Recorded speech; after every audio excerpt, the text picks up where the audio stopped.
வணக்கம் என் அன்பிற்குரிய நண்பர்களே. இந்த பாட்டை ராத்திரியில் நீங்கள் கேட்கும் பொழுது உங்களை அப்படியே தாளாட்டி தூங்க செய்யும். இந்த பாட்டை நீங்கள் கேட்டிங்கன்னா தமிழ் பாட்டு மாதிரியே தெரியாது, வெஸ்டர்ன் பாட்டு மாதிரியே இருக்கும். இந்த பாட்டு பல புதுமைகளை புகத்திய பாட்டு. இந்த பாட்டு 1981 இந்த படம் ரிலீஸ் ஆனது. இந்த பாட்டும் அன்றுதான் ரிலீஸ் ஆனது. அப்பொழுது இந்த பாடல் எல்லா டீ கடையிலையும் இந்த பாட்டு தான் ஓடிட்டு இருக்கும். இந்த பாட்டை எழுதியவர் கங்கை அமரன். செம்மையாக எழுதியிருப்பார் இந்த பாட்டு. இந்த பாட்டுக்கு ஒரு ஸ்பெஷாலிட்டி என்ன அப்படின்னா, ஒவ்வொரு லைனும் முடிந்த பிறகு ஹம்மிங் வந்துக்கிட்டே இருக்கும்.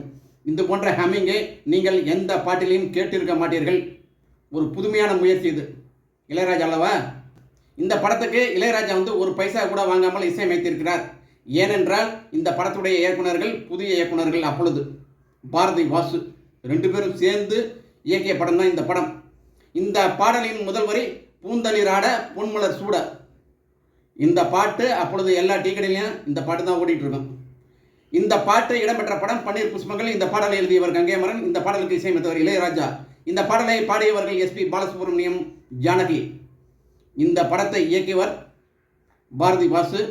இந்த பாட்டு என்னுடைய கமெண்ட் பாக்ஸில் போயிட்டு தட்டி கேளுங்கள். இந்த பாட்டு உங்களுக்கு பல புதிய அனுபவங்களை கொண்டு வரும். உங்களை தாளாட்டி தூங்க வைக்கும். உங்கள் மீது பன்னீர் புஷ்பங்களை தூவும். அது மட்டும் இல்லை, பொன் மலரையும் தூவிவிடும். உங்களுடைய காதல் நினைவுகளை உங்கள் மனதில் கொண்டு வரக்கூடிய பாடல் தான் இந்த பாட்டு. நீங்கள் கேட்டு பாருங்கள் என் அன்பிற்குரிய நண்பர்களே. பூந்தளிர் ஆடும் பொன் மலரும் சூடும் உங்கள் மீது.